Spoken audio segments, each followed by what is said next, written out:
കാലിന് എന്തോ പറ്റിയെന്ന് പറഞ്ഞാൽ എന്തോ പറ്റിയതാണ്? അത് ജനിച്ചപ്പോഴേ ഉള്ളതാണ്. അത് കഴിഞ്ഞിട്ട് എനിക്ക് കുറേ നാൾ, ഞാൻ ഒരു 23 വയസ്സ് വരെ ഞാൻ അല്ലാതെ നടന്നു. കാരണം ഹൈറ്റിൻ്റെ പ്രശ്നം ഉണ്ടായിരുന്നു. അതെനിക്ക് ഭയങ്കര ബുദ്ധിമുട്ടായിട്ടുണ്ട്. കാരണം മറ്റുള്ളവർ നമ്മളൊന്നും പറഞ്ഞിട്ടല്ല, ഞാൻ സ്വയം മാറി നിന്നിട്ടുണ്ട്. എനിക്ക് അഭിനയിക്കാൻ ഭയങ്കര ആഗ്രഹമായിരുന്നു. പക്ഷെ എനിക്ക് ആൾക്കാർക്ക് എന്നെ കണ്ട് ഇഷ്ടപ്പെടും. അപ്പം തന്നെ ഞാനത് പറയാം, വേണ്ട, പോകണ്ട. കാരണം എന്താ, നമുക്ക് പ്രശ്നമുണ്ടല്ലോ. ചിലപ്പോൾ അവരറിഞ്ഞു കഴിയുമ്പോൾ നമ്മൾ ചെയ്യുമ്പോൾ നമുക്ക് വിഷമം ഉണ്ടാവും എന്നുള്ള ഒരു വിഷമം എനിക്കുണ്ടായിരുന്നു. എംപത്തി അല്ലെങ്കിൽ സിമ്പത്തി, അത് അങ്ങനെ ഒരു കണ്ണിലൂടെ കാണുമെന്ന് വിചാരിച്ചിട്ടാണോ? അതെനിക്ക് അങ്ങനെ പറയാൻ അറിയത്തില്ല. പക്ഷെ എന്റെ കുറവുകൾ ആരും അറിയാൻ പാടില്ല, അങ്ങനെ ഒരു ചിന്തയായിരുന്നു ആ സമയത്ത്. അപ്പൊ ആരൊക്കെയാണ് അനുകരിക്കാറ്? ഞാൻ മെയിനായിട്ട് ചെയ്യുന്നത് ചാക്കോച്ചന്റെ ശബ്ദമാണ്. പിന്നെ അല്ലാതെ കുറച്ച് ശബ്ദങ്ങളൊക്കെ ചെയ്യും. പിന്നെ ചാക്കോച്ചന്റെ ശബ്ദത്തിലേക്ക് വന്നപ്പോഴത്തേക്ക് കുറേയൊക്കെ നമ്മൾ പ്രാക്ടീസ് കുറച്ചിട്ടുണ്ടായിരുന്നു. ചെന്ന സമയത്ത് തന്നെ എഴുന്നേറ്റ് എൻ്റെ അടുത്ത് വന്നു. ഞാൻ അങ്ങോട്ട് ഇരുന്നപ്പോൾ, എൻ്റെ അടുത്ത് വന്നല്ല, ഞാൻ അങ്ങോട്ട് ഇരുന്നപ്പോൾ പുള്ളി എഴുന്നേറ്റിട്ട് എന്നോട് സംസാരിച്ചു. ഒരു താരചാടി ഒന്നുമില്ലാത്തൊരു നടനാണ് ചാക്കോച്ചൻ.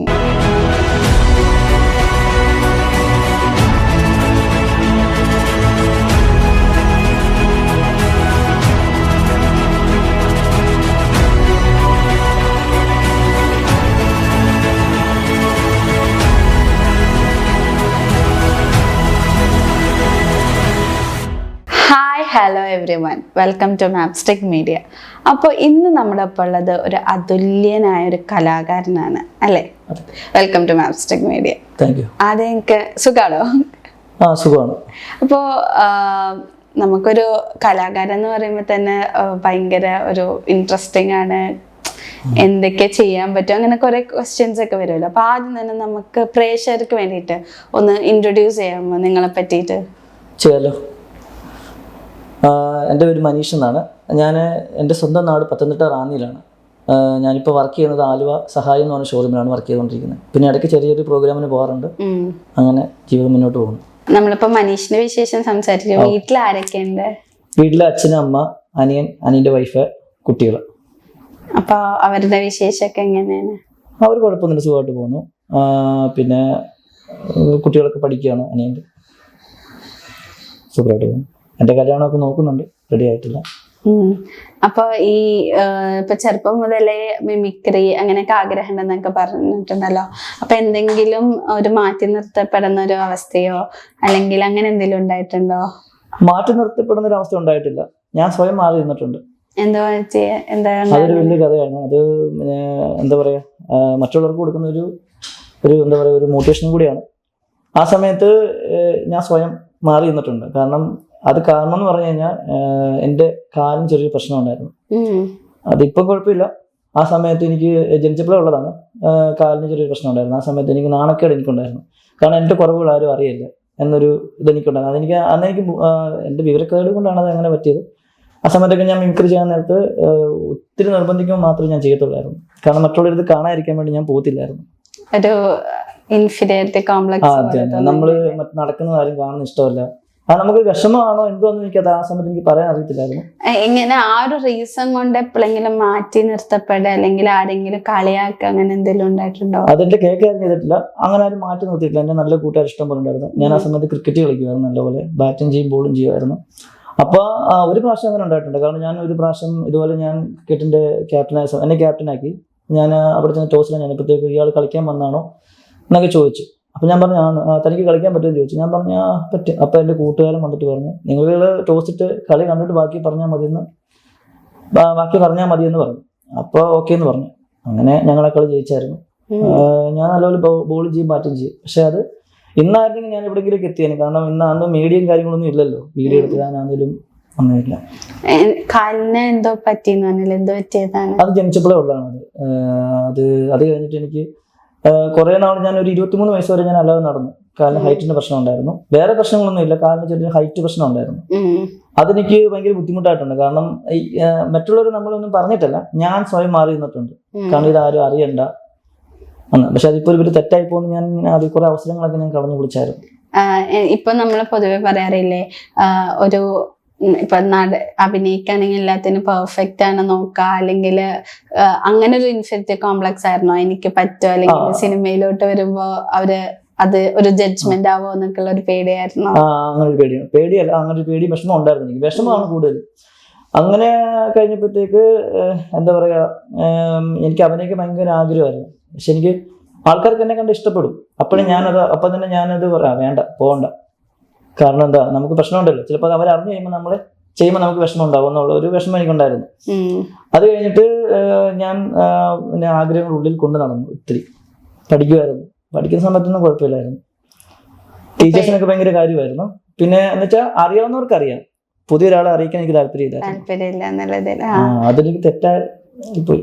ഒരു എംപത്തി അല്ലെങ്കിൽ സിമ്പത്തി അത് അങ്ങനെ ഒരു കണ്ണിലൂടെ കാണുമെന്ന് വിചാരിച്ചിട്ടാണോ? അതെനിക്ക് അങ്ങനെ പറയാൻ അറിയത്തില്ല. പക്ഷെ എന്റെ കുറവുകൾ ആരും അറിയാൻ പാടില്ല, അങ്ങനെ ഒരു ചിന്തയായിരുന്നു ആ സമയത്ത് കേട്ടോ. പിന്നെ ഞാനൊരു 23 വയസ്സ് പ്രായം കഴിഞ്ഞപ്പോൾ തൊട്ട് ഞാൻ ഞാനിവിടെ ആലുവയിൽ വരുന്ന സമയത്ത് എനിക്ക് 21 വയസ്സുള്ളായിരുന്നു.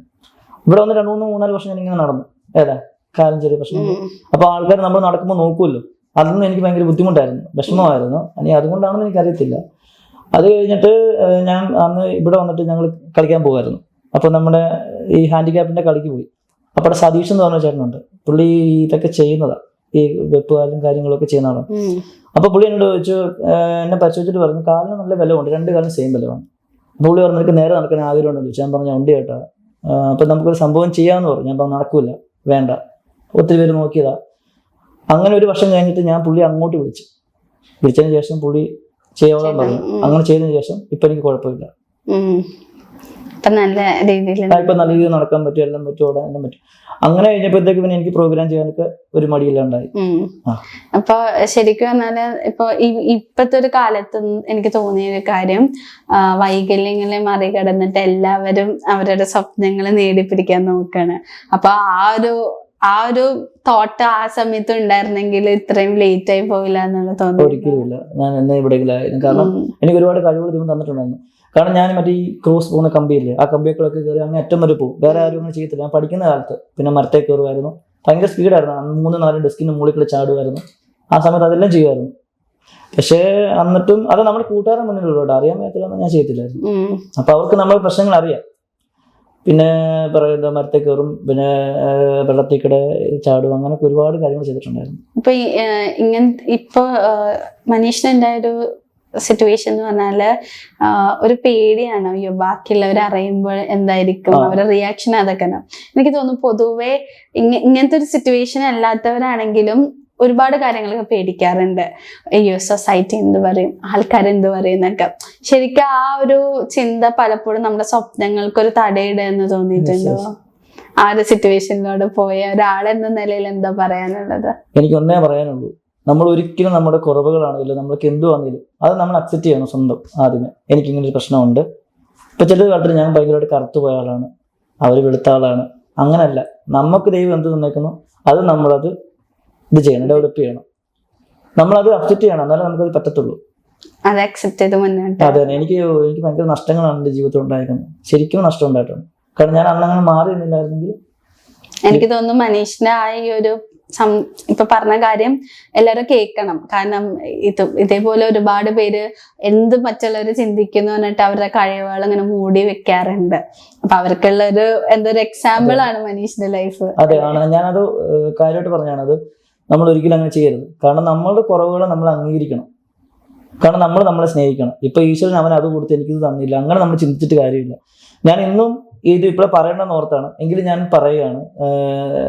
എന്നെ കേൾക്കുന്ന എല്ലാവരും, എന്നെ കേൾക്കുന്ന എൻ്റെ ഇനിയും വരാതിരിക്കുന്ന തലമുറയാണെങ്കിൽ ഇപ്പോൾ ഈ വീഡിയോ കാണൂല, അവരും കുട്ടികളെല്ലാവരും പ്രായമുള്ളവരാണെങ്കിൽ എല്ലാവരും നമ്മളായിട്ട് തന്നെ ജീവിക്കണം. മനസ്സിലായി? നമുക്ക് നമ്മുടെ കുറവുകൾ നമ്മൾ ഒരിക്കലും, അത് ഈശ്വരൻ നമുക്ക് തന്നതാണ്. ഇപ്പൊ നമുക്ക് ഒന്ന് തന്നിട്ടുണ്ടെങ്കിൽ നമുക്ക് വേറെ കഴിവ് ദൈവം തന്നിട്ടുണ്ട്. അപ്പൊ ഞാൻ ഇപ്പൊ സതീഷ് ചേട്ടൻ എന്ന് പറഞ്ഞ ആളെ ഞാൻ ദൈവത്തെ പോലെ കാണുന്നത്. പുള്ളിയാണ് കാരണമാണ് എനിക്ക് ഇങ്ങനെ നടക്കുന്നത് നല്ലതായിട്ട്. ഇപ്പൊ എനിക്ക് സ്റ്റേജിൽ എത്ര നേരം വേണമെങ്കിലും നിൽക്കാം, എന്തോരം വേണം നടക്കാം, ഇല്ല വണ്ടി ഓടിക്കാം, എന്ത് വണ്ടി വേണേലും ഓടിക്കാം, എല്ലാം ചെയ്യാം. അപ്പൊ ഇതേപോലെ ഇങ്ങനത്തെ ഒരുപാട് പേരെ ഹെൽപ്പ് ചെയ്യാൻ ഒരു ദൈവത്തിന്റെ കൈ പോലെ ആരെങ്കിലും ഒക്കെ ഒരാളുണ്ടാവും അല്ലേ?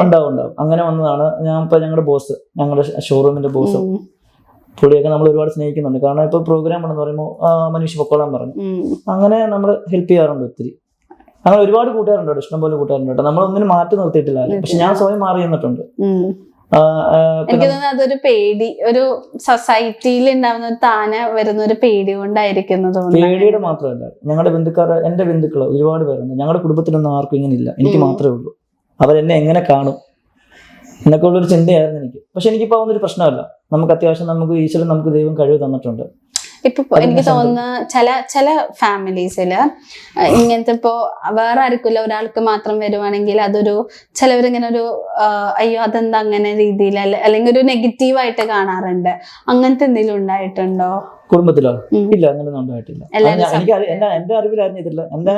ഞാൻ ഏറ്റവും കടപ്പെട്ടിരിക്കുന്ന എന്റെ അച്ഛനോടും അമ്മയോടാണ്. കാരണം എനിക്ക് ഇങ്ങനെ ഉണ്ടായിട്ടും അവര് ദൈവത്തെ പോലെയാണ് അവർ നമ്മളെ നോക്കിയത്. കാണപ്പെട്ട ദൈവം തന്നെ അച്ഛനും അമ്മയാണ്. ശരി, അങ്ങനത്തെ ഒരു അച്ഛനമ്മേനെയും അല്ലെങ്കിൽ കുടുംബക്കാരെയും ഫ്രണ്ട്സിനൊക്കെ കിട്ടുന്നത് വലിയൊരു ഇതാണ്. അതായത് ഞങ്ങളുടെ അമ്മ പ്രസവിച്ചിട്ട് എന്നെ കൊണ്ട് കൊടുത്തത് അച്ഛൻ്റെ അമ്മയുടെ കയ്യിലാണ്. അച്ഛനമ്മ ഭയങ്കര കരച്ചിലായിരുന്നു. കാരണം ഞങ്ങളുടെ കുടുംബത്തിൽ എനിക്ക് മാത്രമല്ല വന്നത്. അന്ന് ഡോക്ടർ പറഞ്ഞു ഭാവിയിൽ ഇവൻ ആരെങ്കിലും എന്തെങ്കിലും ആയിത്തീരും, വിഷമിപ്പിക്കരുതെന്നൊക്കെയാണ് എൻ്റെ അച്ഛമ്മ പറഞ്ഞ കഥയാണ് കേട്ടോ. ആ ഡോക്ടർ അച്ഛമ്മയോട് പറഞ്ഞു ഇവൻ ഭാവിയിൽ എന്തെങ്കിലും ആയിത്തീരും, ഇവനെ വിഷമിപ്പിക്കരുത്, ഇവനെ നല്ലതായിട്ട് വളർത്തണം, ദുഃഖിപ്പിക്കരുതെന്ന്. അതൊന്നും ഉണ്ടായിട്ടില്ല കേട്ടോ. പക്ഷെ ഞാൻ അവരോട് ദേഷ്യപ്പെട്ടാലും ദേഷ്യമൊന്നും എന്നോട് കാണിച്ചിട്ടില്ല. ഈ പറഞ്ഞ പോലെ തന്നെ അവരുടെ ആഗ്രഹങ്ങളൊക്കെ പോലെ തന്നെ നടക്കട്ടെ, വലിയ വലിയ ഉയരങ്ങളെ കീഴടക്കട്ടെ എന്ന് ആശംസിക്കുന്നു. എനിക്ക് എന്റെ രാവിലെ എന്ന് പറഞ്ഞാൽ ഞാൻ പോകുന്ന വേദികളിൽ അമ്മയും അച്ഛനും വേണം. ഇപ്പൊ ഒരു സ്റ്റേജിലൊക്കെ അമ്മ കയറി ഒരു മൊമെന്റ് മേടിച്ചിട്ടുണ്ടായിരുന്നു. കാരണം ഞാൻ അന്ന് അവിടെ ഇല്ലായിരുന്നു, അമ്മയെ മേടിച്ചത്. പിന്നെ ഭയങ്കര സന്തോഷമായിരുന്നു. കാരണം എന്നെ തള്ളി പറഞ്ഞിട്ടുണ്ട്, ഇഷ്ടംപോലെ ആൾക്കാർ തള്ളി പറഞ്ഞിട്ടുണ്ട് ഇവനൊന്നും ആവത്തില്ല. അപ്പൊ ഒക്കെ അമ്മയ്ക്ക് വിഷമം ഉണ്ടായിട്ടുണ്ട് ആ സമയത്തൊക്കെ, ഇവൻ എന്ത് ചെയ്യും. അവര് അങ്ങനെ മനസ്സറിഞ്ഞിട്ട് അമ്മമാര് പറയാറുണ്ടല്ലോ, അമ്മമാരിങ്ങനെ മനസ്സറിഞ്ഞിട്ട് ഒരു കാര്യം ആഗ്രഹിക്കുമ്പോ എന്തായാലും നേടുമെന്നുള്ളത്. അങ്ങനെ തന്നെ അത് ഇന്ന് ഞങ്ങൾ അമ്മ അച്ഛനും വിഷമിക്കുന്നുണ്ടാവും, നമുക്കത് പ്രശ്നമല്ല. ഇപ്പൊ ഞാൻ ഇവിടെ വന്നിങ്ങനെ നിൽക്കുന്നു, നിങ്ങളുടെ മുന്നിൽ ഇരിക്കുന്നു, പ്രോഗ്രാം ഒക്കെ ചെയ്യുമ്പോൾ ഇപ്പൊ അവർക്ക് സന്തോഷമായി. കാരണം നമ്മൾ ജീവിക്കുന്ന ഉറപ്പായി, തളർന്നു പോകത്തില്ല എന്ന് ഉറപ്പായി. അതെ, കൂടുതൽ ശക്തി പ്രാപിച്ചിട്ട് എല്ലാം നേടിയെടുക്കട്ടെ. അത് തന്നെ ഞാൻ ഇന്നും വീണ്ടും പറയുകയാണ്, ആരുടെയും കുറവുകൾ വെച്ചിട്ട് ആരും പുറമോട്ടിരിക്കരുത്, എല്ലാവരും മുന്നോട്ട് തന്നെ വരണം. ഇഷ്ടം പോലെ ബിബിൻ ചേട്ടൻ, സിനിമാ നടൻ ബിബിൻ ചേട്ടൻ, പിന്നെ നമ്മുടെ കൊച്ചു പ്രദീപ് എന്ന ചേട്ടൻ, ആ ചേട്ടന്, പിന്നെ നമ്മുടെ പക്രു ചേട്ടൻ, അവരൊക്കെ ജീവിതത്തിൽ സക്സസ് ആയി. എന്തുകൊണ്ട് എനിക്കായിക്കൂടാ എന്ന് ഞാൻ ചിന്തിച്ചു. ശരിയാണ്, അങ്ങനെ ചിന്തിക്കണം. അങ്ങനെ ഓരോരുത്തരും കളിയാക്കുന്നവര് കളിയാക്കട്ടെ, നമുക്കൊരു പ്രശ്നമല്ല. പക്ഷെ അവര് വേറെ ഓരോ കഴിവിലൂടെ അവര് പ്രൂവ് ചെയ്തു അവരുടെ കഴിവുകള്, അല്ലേ? അതെ. ഇപ്പൊ ഞാനും അതിലൂടെ സഞ്ചരിച്ചുകൊണ്ടിരിക്കുകയാണ്. ഇപ്പൊ മിമിക്രിയാണ്, ഞാൻ മിമിക്രി ചെയ്യുന്നുണ്ട്, ചെറുതായിട്ട് പാട്ട് പാടും, ചെറുതായിട്ട് പിന്നെ എന്താ പറയാ അഭിനയിക്കണമെന്നൊക്കെ ആഗ്രഹമുണ്ട്, ചെയ്യുന്നുണ്ട്. അങ്ങനെയൊക്കെ. അപ്പോ എങ്ങനെയായിരുന്നു മിമിക്രിയുടെ ഒരു സ്റ്റാർട്ടിങ്ങും, ആരൊക്കെയാണ് അനുകരിക്കാറ്? ഞാൻ ചെറുപ്പം മുതലേ മിമിക്രി ചെയ്യുമായിരുന്നു. ആ സമയത്തൊക്കെ നമ്മൾ ഇത്ര വലിയ ഇമ്പോർട്ടൻ്റ് കൊടുത്തിട്ടില്ലായിരുന്നു. പിന്നെ ആഗ്രഹങ്ങളായി തുടങ്ങി. കാരണം നമ്മൾ അന്ന് ആ സമയത്തൊന്നും ഇങ്ങനെ യൂട്യൂബും കാര്യങ്ങളൊന്നും ഇല്ലല്ലോ, ഫേസ്ബുക്ക് ആട്ടെ അങ്ങനെയൊന്നും ചെറുപ്പം പ്രായത്തിലൊന്നും ഇല്ല. അപ്പോൾ നമ്മൾ CD ആണ് ഏറ്റവും കണ്ടുകൊണ്ടിരുന്നത്. അപ്പോൾ കോട്ടയം നസീർ സാറും പിന്നെ അങ്ങനെയുള്ള കുറേ ആൾക്കാരൊക്കെ മനോജീനസൊക്കെ ചെയ്യുന്നത് കണ്ടപ്പോൾ നമുക്കൊരു ആഗ്രഹം എങ്ങനെയെങ്കിലും അവിടെ എത്തണം. പക്ഷെ നമുക്ക് അതിനോട് സോഴ്സ് ഇല്ലായിരുന്നു ആ സമയത്ത്. കാരണം നമുക്ക് വലിയ ബാക്ക്ഗ്രൗണ്ട് ഒന്നുമില്ല, കാരണം ഫാമിലി ആയിട്ടൊന്നും നമുക്ക് കലാകാരന്മാരായിട്ടൊന്നും. അങ്ങനെ ആഗ്രഹം തുടങ്ങിയതാണ്, ചെറുപ്പം പോലെ ഉള്ളതാണ്. അപ്പൊ ആരൊക്കെയാണ് അനുകരിക്കാറ്? ഞാൻ മെയിനായിട്ട് ചെയ്യുന്നത് ചാക്കോച്ചന്റെ ശബ്ദമാണ്. പിന്നെ അല്ലാതെ കുറച്ച് ശബ്ദങ്ങളൊക്കെ ചെയ്യും. പിന്നെ ചാക്കോച്ചന്റെ ശബ്ദത്തിലേക്ക് വന്നപ്പോഴത്തേക്ക് കുറെയൊക്കെ നമ്മൾ പ്രാക്ടീസ് കുറച്ചിട്ടുണ്ടായിരുന്നു. ആരെല്ലാം പറഞ്ഞിട്ടുണ്ട് ചാക്കോച്ചന്റെ ലുക്ക് ഉണ്ടെന്ന്? കൂട്ടുകാർ വിളിക്കാറുണ്ട്, ചിലവര് കളിയാക്കിയാണെന്ന് എനിക്കറിയത്തില്ല. ചാക്കോച്ചനെ എന്റെ നല്ല ബെസ്റ്റ് കൂട്ടുകാരൊക്കെ വിളിക്കാറുണ്ട്. ചിലരൊക്കെ എന്റെ പേര് സേവ് ചെയ്തേക്കുന്ന തന്നെ ചാക്കോച്ചൻ. എന്തുകൊണ്ടാണ് ചാക്കോച്ചന്റെ ശബ്ദം സെലക്ട് ചെയ്യാൻ കാരണം? കാരണം ആളെന്ന് പറയുമ്പോ തന്നെ എവർഗ്രീൻ റൊമാൻറ്റിക് ഹീറോ അതൊക്കെ അല്ലേ പറയാറ്. അങ്ങനല്ല, നമുക്ക് ഒരുപാട് മിമിക്രിക്കാരുണ്ടല്ലോ, ഇപ്പൊ ഇഷ്ടം പോലെ മിമിക്രിക്കാരുണ്ട്, എവിടെ നോക്കിയാലും മിമിക്രിക്കാരാണ്. അങ്ങനെ നോക്കിയപ്പോഴത്തേക്ക് ഞാൻ കുറച്ച് ശബ്ദമൊക്കെ ചെയ്തു, പക്ഷെ നമ്മൾ അങ്ങനെ ശ്രദ്ധിക്കപ്പെടുന്നില്ല. അപ്പൊ നമുക്കൊരു വെറൈറ്റി വേണമല്ലോ. അപ്പോൾ പല ആൾക്കാരും നമ്മുടെ അടുത്ത് പറഞ്ഞു ശബ്ദം കുറച്ച് മാച്ചാണ്. അങ്ങനെ ഞാൻ അത് വിശ്വസിച്ചില്ല. പിന്നെ ഞാൻ ജസ്റ്റ് പറഞ്ഞു നോക്കി അപ്പൊ എനിക്ക് ആദ്യ സമയത്ത് എനിക്ക് അങ്ങനെ ഇതായിട്ട് തോന്നിയില്ല. പിന്നെ എനിക്ക് തോന്നി ചെറുതായിട്ടൊക്കെ ഓക്കെയാന്നൊക്കെ തോന്നി.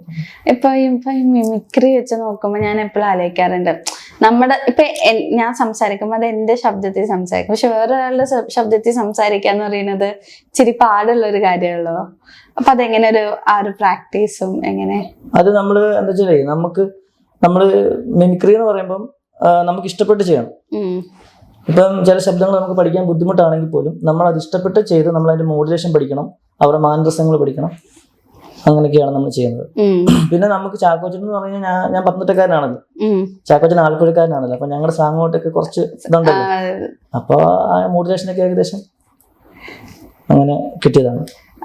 ഇപ്പോ മാനറിസം പഠിക്കണം, മോഡുലേഷൻ പഠിക്കണം, പക്ഷെ അത് ഭയങ്കര നമ്മള് വേറൊരാളുടെ കാര്യം നമ്മൾ പഠിച്ചെടുക്കുകയാണല്ലോ, അപ്പൊ അതിന് കുറെ സമയം എഫേർട്ട് എടുക്കണ്ടേ? എടുക്കണം. അത് നമ്മള് എന്താ വെച്ചാല് കുറെ നേരം നമ്മളിപ്പോ ഒരു ദിവസം കൊണ്ട് പറഞ്ഞ് പഠിക്കാൻ പറ്റില്ല, ഇങ്ങനെ ചെയ്ത് കുറെ സമയം എടുക്കും. അപ്പൊ ഈ ആ മോഡുലേഷൻ വരുത്താൻ വേണ്ടിട്ട് എടുത്തതില് ഏറ്റവും വലിയൊരു ചാലഞ്ച് എന്തായിരുന്നു? ചാലഞ്ച് എന്ന് പറഞ്ഞു കഴിഞ്ഞാൽ ചാക്കോച്ചൻ തന്നെയായിരുന്നു. ആളെ പോലെ ആവണം, ആളെ പോലെ ആകണമെന്നല്ല, ആടെ ശബ്ദങ്ങൾ ചെയ്യണം. ആളെ ഭയങ്കര ഇഷ്ടമാണ്, ആൾക്കൊരു ജാടയൊന്നും ഇല്ലാത്തൊരു നടനാണ്. ചാക്കോച്ചനെ ഇഷ്ടമാണ്, ഞാൻ പോയി കണ്ടായിരുന്നു. ആക്ച്വലി ഞാൻ ലാലേട്ടന്റെ ഫാൻ ആണെങ്കിലും എനിക്ക് ചാക്കോച്ചനെ ഇഷ്ടമാണ്. കാരണം അന്ന് ഞാൻ ചെന്ന സമയത്ത് എന്നെ അജിത്ത് എന്ന് പറഞ്ഞ ചേട്ടനെ കൊണ്ടുപോയത്, ഗിന്നസ് പാട്ട് പാടിയത് അജിത്ത് ഗിന്നസ്. അപ്പൊ ഞാൻ ചിലപ്പം അദ്ദേഹം കഴിക്കാനിരിക്കുമായിരുന്നു. ചെന്ന സമയത്ത് തന്നെ എഴുന്നേറ്റ് എൻ്റെ അടുത്ത് വന്നു. ഞാൻ അങ്ങോട്ട് ചെന്നപ്പോൾ എൻ്റെ അടുത്ത് വന്നതല്ല, ഞാൻ അങ്ങോട്ട് ചെന്നപ്പോൾ പുള്ളി എഴുന്നേറ്റിട്ട് എന്നോട് സംസാരിച്ചു. ഒരു താരജാടി ഒന്നുമില്ലാത്തൊരു നടനാണ്.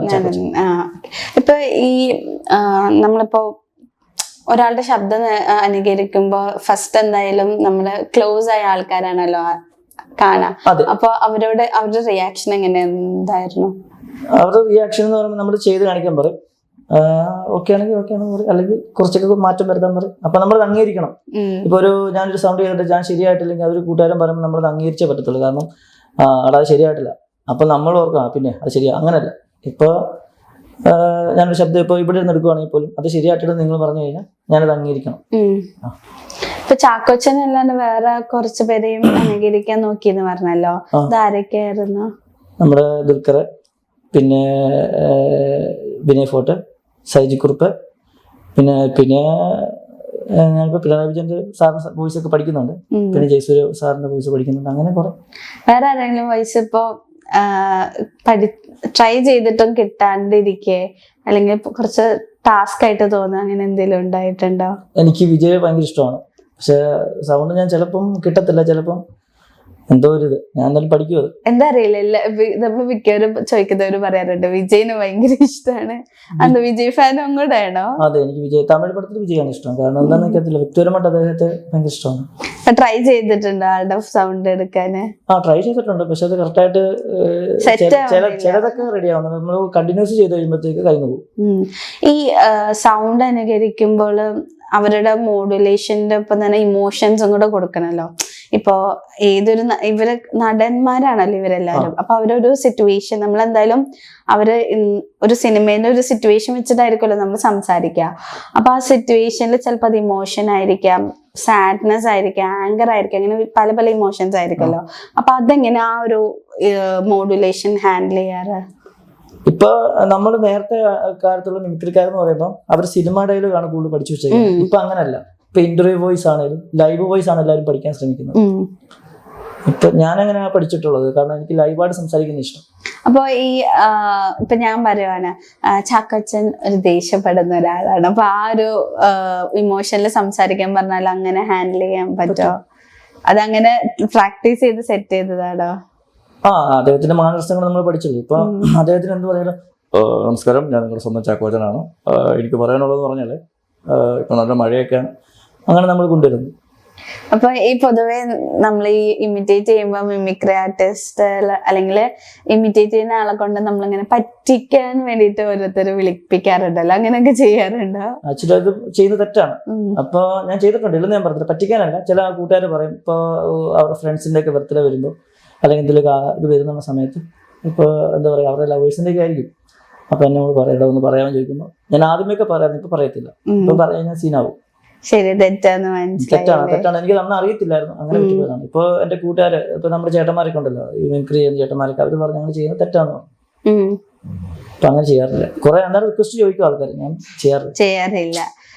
അപ്പാർട്ട് ഫ്രം മിമിക്രി അഭിനയിച്ചിട്ടുണ്ടല്ലോ, ഉണ്ട്, ഞാൻ ഷോർട്ട് ഫിലിമിൽ അഭിനയിച്ചിട്ടുണ്ട്. അപ്പൊ അഭിനയം ആഗ്രഹമാണല്ലേ? അഭിനയം ആഗ്രഹമാണ്. അത് ഞാൻ അഭിനയിച്ച ഒരു മെന്റൽ ഇതായിട്ടാണ് അഭിനയിച്ചിരിക്കുന്നത്. എങ്ങനെ വേറെ പുതിയ വർക്ക്സ് അങ്ങനെ എന്തെങ്കിലും? പുതിയ വർക്കുകളൊക്കെ നോക്കുന്നുണ്ട്. ഇപ്പൊ ഭയങ്കര കോമ്പറ്റീഷൻ ആണല്ലോ, കിട്ടാനും പാടാണ്. എങ്ങനെ അഭിനയമാണോ ഇപ്പൊ സിനിമ വെച്ച് നോക്കുമ്പോ അഭിനയമാണോ ഇഷ്ടം, ഡയറക്ഷൻ, എഴുത്ത്, അങ്ങനെ? അഭിനയമാണ്. ഡയറക്ഷനും എഴുത്തൊന്നും നമുക്ക് പറ്റത്തില്ലല്ലോ, ശ്രമിച്ചിട്ടില്ല. അഭിനയിക്കാൻ ഇഷ്ടമാണ്. ഇപ്പൊ അഭിനയത്തിന്റെ കാര്യത്തിൽ വരുമ്പോൾ ആരെയാണ് ഒരു റോൾ മോഡൽ അല്ലെങ്കിൽ ഒരു ഫേവറേറ്റ് ആയിട്ട് നിൽക്കുന്നത്? അങ്ങനെ ചോദിച്ചു കഴിഞ്ഞാൽ ബുദ്ധിമുട്ടാണ് അങ്ങനെ പറയാൻ. കാരണം നമുക്കൊരു ഇത് വേണമല്ലോ, നമുക്കൊരു വ്യക്തിത്വം, നമുക്ക് നമ്മുടേതായിട്ടൊരു ഇത് വേണമല്ലോ. അപ്പൊ അങ്ങനെ ഒരു ആഗ്രഹമുണ്ട്, നമുക്ക് എന്തെങ്കിലും ചെയ്യണമെന്ന്. എന്തെങ്കിലും ഒരു ടൈപ്പ് ക്യാരക്ടർ ചെയ്യണം, അങ്ങനെ എന്തെങ്കിലും ഉണ്ടോ? ടൈപ്പ് ക്യാരക്ടർ ചെയ്യണമെന്ന് ആഗ്രഹിക്കുന്നത് ഒരു എന്താ പറയാ, ഒരു നല്ലൊരു കുടുംബത്തിന്റെ ഒരു ഇതായിട്ട് ചെയ്യണമെന്ന് ആഗ്രഹിക്കുന്നുണ്ട്. അപ്പൊ ഇപ്പൊ നമ്മള് മിമിക്രി തുടങ്ങി, ഒബ്വിയസ്ലി ഇങ്ങനെ ഇമിറ്റേറ്റ് ചെയ്യുമ്പോ പലരും പറയുമല്ലോ നിനക്ക് സ്റ്റേജ് ഷോ ചെയ്തൂടെ, അല്ലെങ്കിൽ ഇപ്പൊ പ്രോഗ്രാംസിലൊക്കെ പോയി ചെയ്തൂടെ എന്നൊക്കെ. ഇപ്പൊ നമ്മുടെ മലയാളം ടെലിവിഷൻ നോക്കുമ്പോഴും ഇങ്ങനത്തെ ഒരുപാട് പേരെ എന്താ പറയാ ഡെവലപ്പ് ആക്കാനും പ്രോത്സാഹിപ്പിക്കാനും കുറെ ടാലന്റ് ഷോസ് ഉണ്ട്. അപ്പൊ അതിലേക്കൊക്കെ പോയപ്പോൾ ഒരു ഫീൽ എന്തായിരുന്നു? എങ്ങനെയാണ് അതിലോട്ട് പോകണം എന്നുള്ള ഒരു ആഗ്രഹം വന്നേ? അതിലോട്ട് പോകണമെന്ന് ആഗ്രഹം തുടങ്ങിയിട്ട് ഇപ്പൊ ഒരു 2-3 വർഷം ആയതേ ഉള്ളൂ. ചെറുപ്പത്തിൽ പേടിയായിരുന്നു, കാരണം ചെയ്യും. പക്ഷെ ഇപ്പൊ നമുക്കിപ്പോ അവിടെ ഒരു സ്റ്റേജിൽ ഒരു പ്രോഗ്രാം ചെയ്യാൻ പറഞ്ഞാൽ എനിക്ക് പേടിയാണ്, ടെൻഷനായിരുന്നു. കാരണം ഓഡിയൻസിനെ ഫേസ് ചെയ്യാൻ ഭയങ്കര ബുദ്ധിമുട്ടായിരുന്നു. പബ്ലിക് ആരില്ലാണ്ട് ചെയ്യാൻ പറ്റും. അപ്പൊ എന്തെങ്കിലുമൊക്കെ ഒരു ചെറിയ ഫംഗ്ഷനൊക്കെ നടക്കുമ്പോൾ ചെയ്യാൻ പറയുമ്പോൾ ഞാൻ മടിക്കുമായിരുന്നു. കാരണം ആ സമയത്തൊക്കെ നമുക്ക് ടെൻഷനായിരുന്നു, കാരണം എന്താ ചെയ്ത് തെറ്റിപ്പോവോ അങ്ങനെയൊക്കെ ഉള്ളൊരു ഉണ്ടായിരുന്നു. പിന്നെ അത് എന്താ പറയാ, ഇപ്പൊ മാറി. ഇപ്പൊ ഒരു പേടിയില്ല, എന്ത് വേണേലും എവിടെ വേണമെങ്കിലും ചെയ്യും. അതല്ലേ ഇപ്പൊ ഞാൻ ഇന്റർവ്യൂ പറഞ്ഞപ്പോ തന്നെ ഞാൻ ഇപ്പൊ പൊതുവെ നമ്മളിപ്പോ ഒരു പുതിയൊരു സംഭവം ചെയ്യുമ്പോൾ ഡിസ്കറേജ് ചെയ്യാൻ ഇഷ്ടം പോലെ ആൾക്കാരുണ്ടാവും. അങ്ങനെ ലൈക്ക് നീ എന്താ ചെയ്യുന്നത്, അല്ലെങ്കിൽ പ്രത്യേകിച്ച് നമ്മള് എക്സ്റ്റാബ്ലിഷ്ഡ് ആയ ഒരാളുടെ സൗണ്ട് ഇമിറ്റേറ്റ് ചെയ്യാനും നോക്കുകയാണ്, അത് റിസ്ക് ആണല്ലോ. അപ്പൊ നീ എന്ത് ചെയ്യുന്നത്, ഇതിപ്പോ വേറെ ആളുള്ളപ്പോൾ അങ്ങനത്തെ ടൈപ്പുള്ള ഡിസ്കറേജ്മെന്റ് കിട്ടിയിട്ടുണ്ട്? അങ്ങനെയൊക്കെ ഇഷ്ടം പോലെ കിട്ടിയിട്ടുണ്ട്. നമ്മൾ ചെയ്യുമ്പോൾ നമ്മള് ക്ലിയാക്കിട്ടൊക്കെ ആൾക്കാർ. അപ്പൊ അതിനോട് എങ്ങനെയായിരുന്നു പ്രതികരണം? ആദ്യ സമയത്തൊക്കെ ദേഷ്യം വരുമായിരുന്നു, ഞാൻ പറഞ്ഞില്ല ആരെയും, ഭയങ്കരമായിട്ട് ദേഷ്യം വരുവാണ്. ആ സമയത്തൊക്കെ നമ്മള് അവിടെ ചെയ്ത് ശരിയായില്ലെന്നൊക്കെ പറഞ്ഞു. പിന്നെ നമ്മളങ്ങനെ ഇതായി. കാരണം ഞാൻ ഇപ്പൊ കുറെ നടന്മാർ പറയുന്നില്ല, ഓരോ ആർട്ടിസ്റ്റുകളൊക്കെ ഓരോ കമന്റുകൾ നമ്മളെടുത്ത് വായിക്കുമല്ലോ, അപ്പൊ അവരിത് മൈൻഡ് ചെയ്യുന്നില്ല. അപ്പൊ ഞാനും അങ്ങനെ വിട്ടു. ഇപ്പൊ വീഡിയോസ് ഇടുമ്പോഴും നെഗറ്റീവ് കമന്റ്സ് ഒക്കെ കുറെ. ഇൻസ്റ്റാഗ്രാമിലൊന്നും അങ്ങനെ നെഗറ്റീവ് കമന്റ് ഒന്നും വന്നിട്ടില്ല. എനിക്ക് അങ്ങനെ വിഷമം ഉണ്ടാക്കുന്ന ഒരു കമന്റുകളും വന്നിട്ടില്ല. പക്ഷെ പ്രസന്റിൽ ആൾക്കാർ സംസാരിക്കാറുണ്ട്. ഇപ്പൊ പൊതുവെ എനിക്ക് തോന്നുന്നു ഇപ്പൊ ഒരുപാട് പേര് ഇങ്ങനെ ഇമിറ്റേറ്റ് ചെയ്യുമ്പോൾ അംഗീകരിക്കാറുണ്ട്, ശരിയാന്നൊക്കെ പറഞ്ഞിട്ട്. അങ്ങനെയുള്ള അംഗീകാരങ്ങൾ ഇഷ്ടംപോലെ കിട്ടിയിട്ടുണ്ട്. ചാക്കോച്ചന്റെ ശബ്ദം ചെയ്യാൻ തുടങ്ങിയ തൊട്ട് ഭയങ്കര സന്തോഷമാണ്. കാരണം ഇവിടെ നമുക്ക് കുറച്ച് ആൾക്കാർക്കൊക്കെ അറിയാം. ഇപ്പൊ തന്നെ ഞങ്ങൾക്ക് വാട്സപ്പ് ഗ്രൂപ്പുകൾ ഒരുപാടുണ്ട്. അപ്പൊ അങ്ങനെ ഇഷ്ടംപോലെ ഗ്രൂപ്പുകളുണ്ട്. അപ്പൊ അതിനകത്തൊക്കെ നമ്മൾ പിന്നെ നമുക്കൊരു അംഗീകാരം എന്ന് പറഞ്ഞു കഴിഞ്ഞാൽ പിന്നെ ചാക്കോച്ചിനെ പോലെ ഇരിക്കുന്ന കുറെ ആൾക്കാർക്ക് ഡൂപ്പുകളുണ്ടല്ലോ, അവർക്ക് ഞാൻ ശബ്ദം ചെയ്തിട്ടുണ്ട്. ഡബിങ്ങും ചെയ്തിട്ടുണ്ടല്ലേ? അപ്പൊ ഈ ഡബിങ് എന്ന് പറയുമ്പോൾ ലൈക്ക് അവരെ വിളിച്ചതാണോ ഈ ഒരു ശബ്ദം കേട്ടിട്ട്? വിളിച്ചതാ. അതായത് ആ ചാക്കോച്ചിനെ ഡൂപ്പ് ചെയ്യുന്ന ചേട്ടൻ തന്നെ പറഞ്ഞിട്ടാണ് എന്നെ വിളിച്ചത്. ഓക്കെ, ഒന്ന് ചെയ്തു തരുമോ എന്നൊക്കെ ചോദിച്ചിട്ടില്ലേ? അതൊരു വലിയൊരു അംഗീകാരം. കാരണം അതന്നെ, കാരണം ഇപ്പൊ ഡബ് ചെയ്യാന്ന് പറയുമ്പോൾ ടാസ്ക് ആണല്ലോ. അപ്പൊ അങ്ങനെ ഒരു കാര്യം കിട്ടുമ്പോ തന്നെ നല്ലതായിരുന്നു, നല്ല അനുഭവമായിരുന്നു അത്. ഞാന് രണ്ടു ദിവസം പോയായിരുന്നു. അപ്പൊ സ്റ്റുഡിയോ തന്നെയാണ് ചെയ്തത്. അപ്പൊ 4 വേരിയേഷൻ ആയിരുന്നു. ഇപ്പൊ നിങ്ങളിപ്പോ കൂടുതലും ചാക്കോച്ചന്റെ സൗണ്ട് അനുകരിക്കുന്നു, കാണാനും ചാക്കോച്ചനെ എന്നൊക്കെ എല്ലാവരും പറയാറുണ്ടല്ലോ. അപ്പൊ ഇടയ്ക്ക് തോന്നാറുണ്ടോ ഇല്ല എനിക്കൊരു അതൊന്ന് ബ്രേക്ക് ചെയ്തിട്ട് എനിക്ക് തന്നെ ഒരു ഐഡന്റിറ്റി ഉണ്ടാക്കണം, അങ്ങനത്തെ രീതിയിൽ തോന്നിയിട്ടുണ്ടോ? അങ്ങനെ തോന്നിയിട്ടുണ്ടെന്ന് ചോദിച്ചാൽ തോന്നിയിട്ടുണ്ട്. അത് നമ്മള് കള്ള പറയത്തില്ല, എനിക്ക് എന്റേതായ ഒരു ഇത് വേണം തോന്നിയിട്ടുണ്ട്. പക്ഷെ നമുക്ക് അങ്ങനെ ചെയ്യുമ്പോൾ നമുക്ക് അവസരങ്ങൾ കിട്ടുന്നില്ല. ഞാൻ എന്താ പറയാ, ഇപ്പൊ ഞാൻ ക്രിക്കറ്റ് കളിക്കും, പിന്നെ കുറെ കാര്യങ്ങൾ ചെയ്ത് നോക്കിയിട്ടുണ്ട്. പക്ഷെ ഒന്നിനും അങ്ങോട്ട് പൂർണ്ണതയിലായിട്ട് എത്തിയിട്ടില്ല. പിന്നെ മിമിക്രിയാണ് ഏറ്റവും ഇതായിരുന്നു. അപ്പൊ നമുക്ക് നമ്മുടെ വഴി തന്നെ ആയിരിക്കും. ഇപ്പോ ലൈവ് വോയിസസ് ആണ് കൂടുതൽ ചെയ്യാറ്. ഇപ്പൊ പറഞ്ഞല്ലോ പണ്ടത്തെ മിമിക്രി ആർട്ടിസ്റ്റ് കൂടുതലും ഡയലോഗ്സ് പഠിക്കണമെങ്കിൽ ഇപ്പത്തെ കൂടുതലും ലൈവ് വോയിസസ് ആണ് ചെയ്യാറെന്നൊക്കെ. ഇപ്പൊ ഈ ലൈവ് വോയിസസ് എന്ന് പറയുമ്പോൾ ഇച്ചിരി കൂടി ടാസ്ക് ഉള്ള ഒരു പരിപാടിയാണല്ലോ. കാരണം ഇപ്പൊ ഒരു ഡയലോഗ് പഠിക്കണമെങ്കിൽ നമുക്കത് കാണാണ്ട് പഠിക്കാം. ഓക്കെ, ആളിങ്ങനെയാണ് പറയുന്നതെന്ന് അറിയില്ല. ലൈവ് വോയിസസ് നമ്മൾ മാറ്റി മാറ്റി ചെയ്യണം. അപ്പൊ അത് എന്തുകൊണ്ടാണ് അത് തന്നെ പ്രാക്ടീസ് ചെയ്യാന്ന് വിചാരിച്ചത്?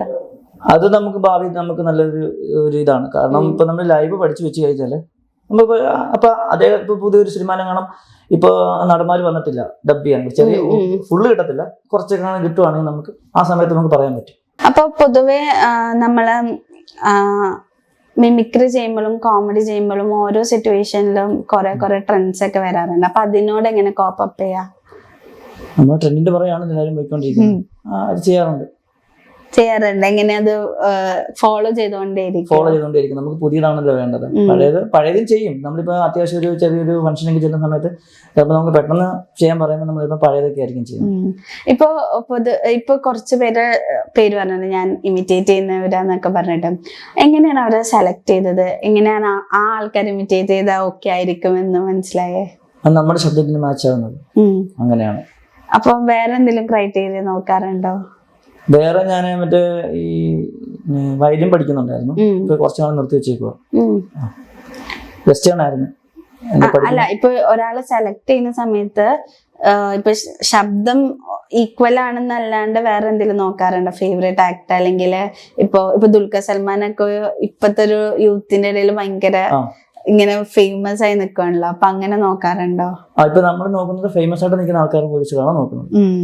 ഇപ്പോഴത്തെ യൂത്തന്മാർ, അതായത് ദുൽഖർ സൽമാന്, ജയസൂര്യ, പിന്നെ ഇമ്പാക്ട് വരുത്തും എന്നുള്ള രീതിയില് ഷൈൻടോ ചാക്കോ, പിന്നെ നമ്മുടെ അബിക്കയുടെ മോൻ, അങ്ങനെയുണ്ട്. ഇപ്പൊ നിങ്ങൾ ഇതുവരെ ചെയ്ത ഒരു പെർഫോമൻസില് ഏറ്റവും ചാലഞ്ചിങ് ആയിട്ട് തോന്നിയ ഒരു പെർഫോമൻസ് ഏതായിരുന്നു? ചെയ്തത് ഞാൻ ഡബ് ചെയ്യാൻ പോയി തന്നെയായിരുന്നു. ആദ്യമായിട്ട് ഡബ് ചെയ്യാൻ പോയത് ചാക്കോച്ചന്റെ വോയിസ് ഡബ് ചെയ്യാൻ പോയത് ഭയങ്കര ഇതായിരുന്നു. ഭയങ്കര ടെൻഷനായിരുന്നു. കാരണം നമ്മുടെ പ്രചോദയേട്ടൻ ഉണ്ടായിരുന്നു ജഡ്ജായിട്ടിരിക്കുന്നത്. പിന്നെ നമ്മുടെ നാദിഷ്ക അറിയാമല്ലോ, മിമിക്രിയുടെ രാജാവാണ്. പിന്നെ അതുപോലെ തന്നെ നമ്മുടെ ഷാജൻ ചേട്ടൻ, അവരൊക്കെ ഉണ്ടായിരുന്നു. ടെൻഷൻ കൂടിയില്ലേ? പക്ഷേ പിന്നെ ഞാൻ ചെയ്ത് കഴിഞ്ഞപ്പോഴത്തേക്ക് എല്ലാവരും നല്ല അഭിപ്രായമായിരുന്നു പറഞ്ഞത്. ഇപ്പൊ ലൈവ് ആയിട്ട് മിമിക്രി ഒക്കെ ചെയ്യുമ്പോൾ ഒബ്വിയസ്ലി നമ്മൾ ഓൺ ദി സ്പോട്ട് ആയിരിക്കുമല്ലോ ഡയലോഗ്സും എല്ലാം പറയാ. അപ്പൊ ഓഡിയൻസിനെ കയ്യിലെടുക്കാന്ന് പറയുന്നത് ഒരു വലിയ കഴിവാണല്ലോ. അപ്പൊ അതിനെന്താ ചെയ്യാറ് കൂടുതലും? അപ്പൊ നമ്മള് ഇപ്പൊ അവിടെ എന്താ പ്രസന്റിൽ എന്താ ചെയ്യാൻ പറ്റുന്നത്? ഇപ്പൊ നമ്മളിപ്പോ അവിടെ ഓഡിയൻസ് ഇരിക്കുന്നത്, ഇപ്പൊ അവരോട് നമുക്ക് ക്വസ്റ്റ്യൻ ചോദിക്കാം. അപ്പൊ അങ്ങനെയാണ് നമ്മൾ അവരെ കയ്യിലെടുക്കുന്നത് സ്പോട്ടില്. അപ്പൊ ആ ഒരു ടോണ് പിടിച്ചിട്ട് സംസാരിക്കാൻ ഓഡിയൻസിനെ കൈ കിട്ടി കഴിഞ്ഞാൽ അവരെ പറ്റി നമ്മൾ ചോദിക്കും. ആ ശബ്ദത്തിൽ ചോദിക്കുമ്പോൾ അവർക്ക് സന്തോഷമാവില്ല. ഇപ്പം ഒരു പെർഫോമൻസ് ഇപ്പം എന്തെങ്കിലും ഒരു സമയത്ത് ഇതേപോലെ ഏതെങ്കിലും സിറ്റുവേഷനിൽ പ്രതീക്ഷിക്കാത്ത ഒരു പെർഫോമൻസ് ചെയ്യാൻ പറഞ്ഞാല് ചെയ്യാൻ പറ്റുമോ? ചാക്കോച്ചൻ ശബ്ദം ചെയ്യാൻ പറ്റും,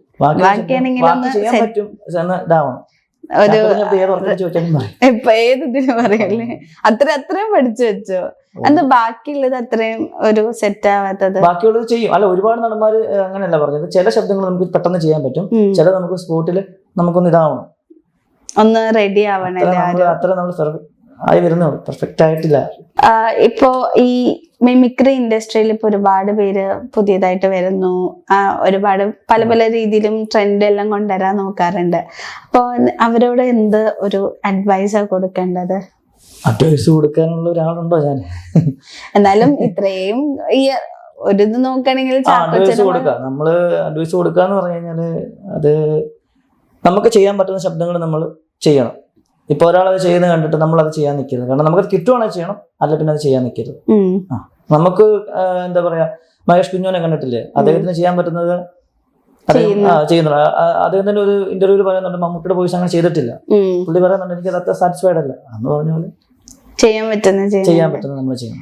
ഈ ചില മിമിക്രി അല്ലെങ്കിൽ ചില പരിപാടിയൊക്കെ തന്നിട്ടുണ്ട്, 1 മിനിറ്റ് കൊടുക്ക, ഒറ്റ സെക്കൻഡ് വൈസ് തന്നെ ഓരോരുത്തർ അവരെ അനുകരിക്കുന്ന ശബ്ദങ്ങൾ മാറ്റി ഇതാക്കാം. അപ്പൊ അങ്ങനെ എന്തെങ്കിലും ടെസ്റ്റ് ചെയ്തിട്ടുണ്ടോ? അങ്ങനെ ഞാൻ ചെയ്തിട്ടുണ്ട്. ഒരു 10-15 ശബ്ദം ഇങ്ങനെ 5 മിനിറ്റ് കൊണ്ട്. ഞാൻ അങ്ങനെ സ്റ്റേജ് ചെയ്തിട്ടില്ല, സ്വന്തമായിട്ടും ചെയ്ത് നോക്കിയിട്ടുണ്ട്. ഞാൻ ചെയ്യണമെന്ന് ആഗ്രഹമുണ്ട്. ഒരു എന്താ പറയാ, ഫോട്ടോ ഇട്ടിട്ട് ഫോട്ടോ മാറ്റി മാറ്റി ചിലവര് പാട്ടൊക്കെ പാടാൻ ശ്രമിക്കാറുണ്ട്. അങ്ങനെ കുറെ പേര് ഇപ്പൊ ഇൻസ്റ്റാഗ്രാമിൽ ചെയ്യാറുണ്ട്. അതേപോലൊക്കെ ചെയ്യാൻ നോക്കിയിട്ടുണ്ടോ? അനുകരിച്ചിട്ടാണോ അതോ സ്വന്തമായിട്ടോ? അനുകരിച്ചിട്ട് ഇപ്പൊ ദുൽഖർ സൽമാന്റെ വോയിസിൽ പാട്ട് പാടാ, ഷൈൻ ടോം ചോക്കോയുടെ വോയിസിൽ പാട്ട് പാടാ, ഒരു പാട്ട് അവരുടെ ശബ്ദം മാറ്റി മാറ്റി പാട്ട് പാടുന്ന അങ്ങനത്തെ. ഞാൻ അങ്ങനെ ചാക്കോച്ചനെ മാത്രം നോക്കിയിട്ടുണ്ട്. വേറെ അങ്ങനെ ആരും ട്രൈ ചെയ്യണമെന്നൊക്കെ ഉണ്ട്. ട്രൈ ചെയ്യണമെന്ന് ആഗ്രഹമുണ്ട്. അല്ലാതെ നോർമലായിട്ട് കുറച്ചൊക്കെ പാട്ട് പാടും, അല്ലാതെ ശബ്ദം അനുകരിച്ച് പാടിയിട്ടില്ല. ചാക്കോച്ചന്റെ ശബ്ദത്തിൽ മാത്രമേ പാടിയിട്ടുള്ളൂ. അപ്പൊ ചാക്കോച്ചന്റെ സൗണ്ട് നന്നായി അനുകരിക്കില്ല. അപ്പൊ ചാക്കോച്ചന് നിങ്ങൾക്ക് വൺ ഓഫ് ദി ഫേവറേറ്റ് ആയിട്ടുള്ള ഒരു ഡയലോഗ് ഒന്ന് പറഞ്ഞാമോ? ഉണ്ടല്ലോ, അതായത് ദോസ്ത് എന്ന് പറഞ്ഞ സിനിമയില് മറ്റേ ജഗതി സാറിനോട് പറഞ്ഞൊരു ഡയലോഗ് ഉണ്ട്, പിന്നെ ബിന്ദു പണിക്കർ മേഡത്തോടും പറഞ്ഞൊരു ഡയലോഗ് ഉണ്ട്. നിങ്ങൾക്കറിയില്ല ഒരു കൂട്ടുകാരൻ്റെ വില, ശ്രമിച്ച 10 കാമുമാരെ കിട്ടും, വേറെ ഭാര്യ കിട്ടും, പക്ഷെ നല്ലൊരു ഫ്രണ്ടിന് ഒരിക്കലും കിട്ടത്തില്ല, ഒരിക്കലും മാത്രം. അപ്പോൾ അച്ഛനോടും അമ്മയോടും പറയാൻ പറ്റാത്ത എന്തും നല്ലൊരു ഫ്രണ്ടിനോട് പറയാം, എന്തും പറയാം. ആ ഡയലോഗ് കറക്റ്റ് ഒരു ശരിക്കും ഉള്ളൊരു ഡയലോഗ് തന്നെയാണത്. അതായത് നമ്മുടെ ജീവിതത്തിൽ നടക്കേണ്ട ഒരു സംഭവം. നമുക്കൊരു ഫ്രണ്ടിനെ ഒരിക്കലും കിട്ടത്തുള്ളൂ, പിന്നെ കിട്ടുന്ന ഫ്രണ്ട്സിനും അത്ര പോരാ. അപ്പൊ അതൊന്ന് നമുക്ക് വേണ്ടിട്ടൊന്ന് ചാക്കോച്ചന്റെ വോയിസിലൊന്ന് പറയാം. അത് ഇന്നത്തെ വോയിസിലോ അതോ? ഇന്നത്തെ വോയിസ്, അതാകുമ്പോ നമുക്ക് കുറച്ചുകൂടെ കണക്ട് ചെയ്യാൻ പറ്റുമല്ലോ. അപ്പൊ ഞാൻ ഇന്നത്തെ വോയിസ് പറയാൻ ശ്രമിക്കാം. നിങ്ങൾക്കറിയില്ല നല്ലൊരു ഫ്രണ്ടിന്റെ വില, ശ്രമിച്ച 10 കാമ്യമാരെ കിട്ടും, വേറെ ഭാര്യ കിട്ടും, പക്ഷെ നല്ലൊരു ഫ്രണ്ടിനെ ഒരിക്കലേ കിട്ടുള്ളൂ, ഒരിക്കൽ മാത്രം. അച്ഛനോടും അമ്മയോടും പറയാൻ പറ്റാത്ത എന്തും നല്ലൊരു ഫ്രണ്ടിനോട് പറയാം, എന്തും പറയാം. അപ്പോ ഞാനൊരു ചെറിയൊരു ടാസ്ക് കൂടി തന്നാലോ ഒന്നാലേക്ക്. ഇപ്പൊ ശരിക്കത്തെ ആ ഒരു ക്യാരക്ടർ പറയുന്ന രീതിയിൽ സെയിം വോയിസ് മോഡുലേഷനിലാണല്ലോ പറഞ്ഞത്. ഇനി അത് നമുക്കൊന്ന് മാറ്റി പിടിച്ചിട്ട് ഇച്ചിരി നമ്മുടെ ചാക്കോച്ചൻ എന്ന് പറയുമ്പോ തന്നെ റൊമാൻറ്റിക് ആണ്, പക്ഷെ ഈ ഒരു ഡയലോഗ് റൊമാൻറ്റിക് ആയിട്ട് പറയാൻ പറ്റുമെന്നത് നോക്കാവോ? ഞാൻ നോക്കാം, ശ്രമിച്ചു നോക്കാം. കറക്റ്റ് ആവുമെന്ന് എനിക്കറിയത്തില്ല, ഞാൻ ശ്രമിച്ചു നോക്കാം. നിങ്ങൾക്കറിയില്ല നല്ലൊരു ഫ്രണ്ടിന്റെ വില, ശ്രമിച്ച 10 കാമ്യമാരെ കിട്ടും, വേറെ ഭാര്യ കിട്ടും, പക്ഷെ നല്ലൊരു ഫ്രണ്ടിനെ ഒരിക്കലേ കിട്ടത്തുള്ളൂ, ഒരിക്കൽ മാത്രം. അച്ഛനോടും അമ്മയോടും കൂടപ്പുറപ്പിനോടും പറയാൻ പറ്റാത്തൊക്കെ നല്ലൊരു ഫ്രണ്ടിനോട് പറയാം, എന്തും പറയാം. കുഴപ്പമില്ല, കാരണം നമുക്ക് ഒബ്വിയസ്ലി ഇതൊരു ഇച്ചിരി സീരിയസ് ഇച്ചിരി കൂടി ഇമോഷണൽ ആയിട്ട് പറയാം, വിഷമിച്ച കരയുന്ന രീതിക്ക് പറയാൻ പറ്റാ.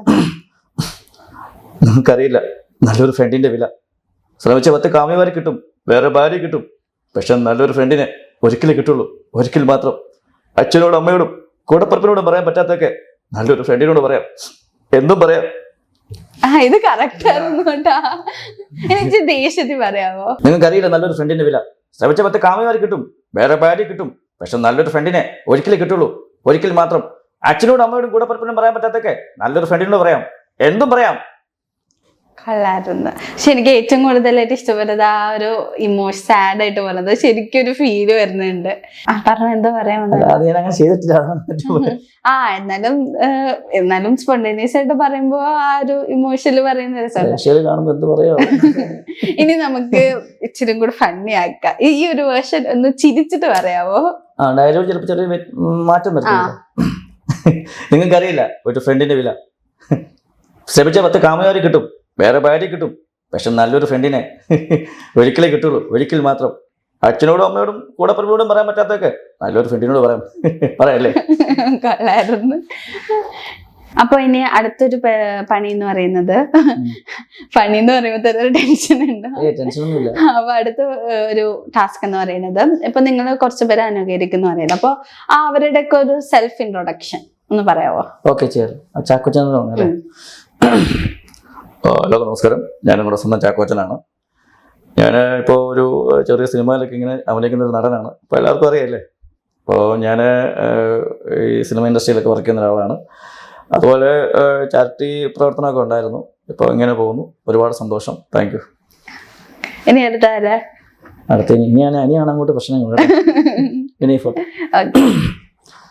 എല്ലാവർക്കും നമസ്കാരം, ഞാൻ നിങ്ങളുടെ സ്വന്തം വിനയ് ഫോർട്ടാണ്. എല്ലാവർക്കും അറിയാമല്ലേ, ഞാൻ ആ സിനിമാ നടനാണ്. ഒരുപാട് സന്തോഷം, ഇങ്ങനെ പോകുന്നു. Thank you. ഇനി ഷൈൻ ടോം ചാക്കോ വേണ്ട, അത് ഇപ്പൊ പുള്ളിയുടെ പപ്പയൊക്കെ മരിച്ചിരിക്കുന്നുണ്ട്, നമ്മൾ ചെയ്യുന്നത് ശരിയല്ല. ശരിയാണ്. സുരേഷ് കൃഷ്ണ. എല്ലാവർക്കും നമസ്കാരം, എന്റെ പേര് സുരേഷ് കൃഷ്ണ. നിങ്ങൾക്ക് എല്ലാവർക്കും എന്നെ അറിയാം, ഞാൻ സിനിമ നടനൊക്കെയാണ്. ഒരുപാട് നല്ല കഥാപാത്രങ്ങൾ ചെയ്തിട്ടുണ്ട്. ഒരുപാട് സന്തോഷം, താങ്ക് യു. സുരേഷ് കൃഷ്ണയുടെ ഒരു അടിപൊളി ഡയലോഗ് ഉണ്ടല്ലോ, അതോട് പറയാമോ? ക്രിസ്ത്യൻ ഇവരെ പറഞ്ഞ് മനസ്സിലാക്കുക, ഞാൻ വക്കീലോട്ട് എത്തിയേക്കാം. അപ്പൊ പിന്നെ കാണാം. പിന്നെ ഇനി നെക്സ്റ്റ് ആരാ ചെയ്യാ? വിനായകൻ വിനായകൻ. വിനായകന്റെ ശബ്ദം ഇപ്പൊ ഞാൻ ചെയ്ത് നോക്കാം, ശരിയാണെങ്കിൽ കിട്ടാൻ പറ്റും. എല്ലാവർക്കും നമസ്കാരം. ഞാനാണ് വിനായകനാണ്. ഒരുപാട് സന്തോഷമുണ്ട്. ഞാൻ സിനിമ നടനാണ്. ഇപ്പൊ ഒരുപാട് പ്രശ്നങ്ങളൊക്കെ ഉണ്ട്, എങ്കിലും കുഴപ്പമില്ല. Thank you. വേറെ ആരെങ്കിലൊക്കെ ചെയ്ത് വെക്കാറുണ്ടോ? വേറെ ഒത്തിരി ശബ്ദങ്ങൾ ചെയ്യാറുണ്ട്, അത് ഞാൻ ആലോചിക്കട്ടെ കേട്ടോ. പിന്നെ നമ്മുടെ വൈജുവിന്റെ ശബ്ദം ഞാൻ ചെയ്യും, പക്ഷെ അത് ഇത് എന്താണ് ഒരു മര്യാദയൊക്കെ വേണ്ടേ. ഞാനാണ് വൈജുവാണ്, നിങ്ങൾ എന്റെ സിനിമ കാണത്തില്ല, മര്യാദയ്ക്ക് ഇതിന്റെ അടിച്ച തളയാൻ പൊട്ടിക്കും. എന്തുവാടേ ഒരു മര്യാദക്കൊക്കെ സംസാരിക്കും. ശരിയായിട്ടുണ്ടോ? ഷൈനികം ചെയ്തിട്ടുണ്ടോ?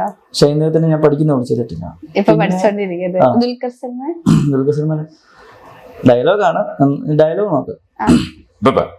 കോഴിക്കോട് അങ്ങാടി ഇങ്ങനെ കടയിലെ എല്ലാവർക്കും നമസ്കാരം. ഞാൻ നിങ്ങളുടെ സ്വന്തം ദുൽഖർ സൽമാനാണ്. എന്റെ സിനിമ കാണല്ലേ? അത്ര മതി. ഇപ്പൊ നേരത്തെ നമ്മൾ സംസാരിച്ചപ്പോ വിജയുടെ ട്രൈ ചെയ്യാറുണ്ടെന്ന് പറഞ്ഞിട്ടുണ്ട്. അതല്ല പഠിച്ചു വരുന്നുള്ളൂ. അങ്ങനെ വരുന്നു ഡയലോഗ്. തമിഴ് പഠിച്ചു വരുന്നു. തമിഴ് എനിക്ക് അറിയാം, പക്ഷെ ഡയലോഗുകളൊന്നും ഞാൻ അങ്ങനെ പഠിച്ചിട്ടില്ല. പിന്നെ പിണറായി വിജയന്റെ ചെയ്യുന്നു. പിണറായി വിജയന്റെ വേണോ? അത് ഞാൻ പഠിക്കുന്നു. ഉമ്മൻചാണ്ടി സാറിന്റെ. എല്ലാവർക്കും നമസ്കാരം. എൻ്റെ പേര് എല്ലാവർക്കും അറിയാവുന്ന കാര്യമാണ്. നന്ദി, നമസ്കാരം. പിന്നെ അതൊന്നും ചെയ്യാൻ പാടില്ല, അതൊക്കെ മരിച്ചുപോയ ആൾക്കാരാണെങ്കിൽ ഞാനങ്ങ് ചെയ്തതാണ് അറിയുന്നത്. പക്ഷെ നമ്മളങ്ങനെ ചെയ്യുമ്പോഴും വീണ്ടും ആ ശബ്ദങ്ങൾ നമ്മൾ കേൾക്കുമല്ലേ, ഒരു നെഗറ്റീവായിട്ടല്ലേ നമ്മൾ പറയുന്നത്. അവരെ അനുകരിക്കുക, അവരുടെ ശബ്ദങ്ങൾ നമ്മൾ ആൾക്കാർക്ക് എത്തിച്ചെടുക്കുന്ന രീതിയിലല്ലേ. അപ്പൊ നല്ലൊരു കാര്യമല്ലേ. ഞാൻ ചെയ്തിട്ടുണ്ട്, പ്രണാമം പറഞ്ഞിട്ടാ ചെയ്തേക്കുന്നത്, അല്ലെങ്കിൽ ആൾക്കാർ പഞ്ഞിക്കിടും, അതാണ്. പിന്നെ ഉമ്മർ സാറിന്റെ ഒക്കെ പഴയ ശബ്ദങ്ങളൊക്കെ കുറച്ചൊക്കെ ചെയ്തിട്ടുണ്ട്. അതിലാരാണ്? ഉമ്മർ സാറാണോ? ഉമ്മർ സാർ. ഇപ്പൊ അത് പെട്ടെന്ന് പറയുമ്പോഴാണ് പ്രശ്നം. കുഴപ്പമില്ല. എല്ലാവർക്കും നമസ്കാരം, എന്റെ പേര് ഉമ്മർ, നിങ്ങൾ എല്ലാവരും എന്റെ സിനിമ കാണാം. ഈ പറയുന്ന ആൾക്കാര് വോയിസിൽ പാടാൻ നോക്കിയിട്ടുണ്ടോ? ചാക്കോച്ചന്റെ ശബ്ദത്തിൽ മാത്രമേ പാടിയിട്ടുള്ളൂ. ഒന്ന് പാടാവോ? ഓ പ്രിയ എന്നുള്ള പാട്ട്. ഞാൻ അഭിനയിച്ച സിനിമയിൽ ഒരു പാട്ട് പാടാം. ഓ പ്രിയേ പ്രിയേ നിനക്കൊരു ഗാനം, ഓ പ്രിയേ എൻ പ്രാണനിലുണരും ഗാനം. അത് ഞാൻ പാടിയ ശരിയാവത്തില്ല, ദാസേട്ടൻ പാടിയ പാട്ടാണ്, കുളമാവും. പക്ഷെ ആ ഒരു സംസാരിക്കുമ്പോൾ നമുക്ക് ചാക്കോച്ചന്റെ ആ ഒരു രീതിയെല്ലാം നമുക്ക് ഫീൽ ചെയ്യുന്നുണ്ട് നല്ലോണം. അതെന്റെ ജീവിതത്തിൽ കിട്ടിയ ഏറ്റവും വലിയ ഗിഫ്റ്റാണ്. അതിനെപ്പറ്റി പറയുകയാണെങ്കിൽ എനിക്ക് എന്ത് വോയിസ് ചെയ്താലും ഒരു പിടുത്തം വരും. ചാക്കോച്ചന് ഓൾറെഡി പിടുത്തമാണല്ലോ. അപ്പൊ ഞാൻ ഒരുപാട് മിമിക്രി ചെയ്യുന്ന ചേട്ടന്മാരോടും കൂട്ടുകാരോടൊക്കെ ചോദിക്കാം, അതൊന്ന് മാറ്റിയെടുക്കാൻ പറ്റുമെന്ന് ചോദിക്കും. പക്ഷെ അതെനിക്ക് നമുക്ക് സങ്കടം ഉണ്ടായിട്ടുമുണ്ട്, അതിന് സന്തോഷമാണ്. എന്ത് ശബ്ദം ചെയ്താലും ഒടുവിൽ ഈ ശബ്ദത്തിലാണ് വന്ന് അവസാനിക്കുന്നത്. അപ്പൊ ഈ പറഞ്ഞ പോലെ തന്നെ മനുഷ്യന് ഇനിയും അവസരങ്ങൾ ഒരുപാട് ലഭിക്കട്ടെ. ഇപ്പൊ ഈ കഷ്ടപ്പെട്ട് ചെയ്ത് നോക്കുന്ന എല്ലാ വോയിസും അത് സക്സസ് ആവട്ടെ എന്ന് ആശംസിക്കുന്നു. Thank you so much. Thank you.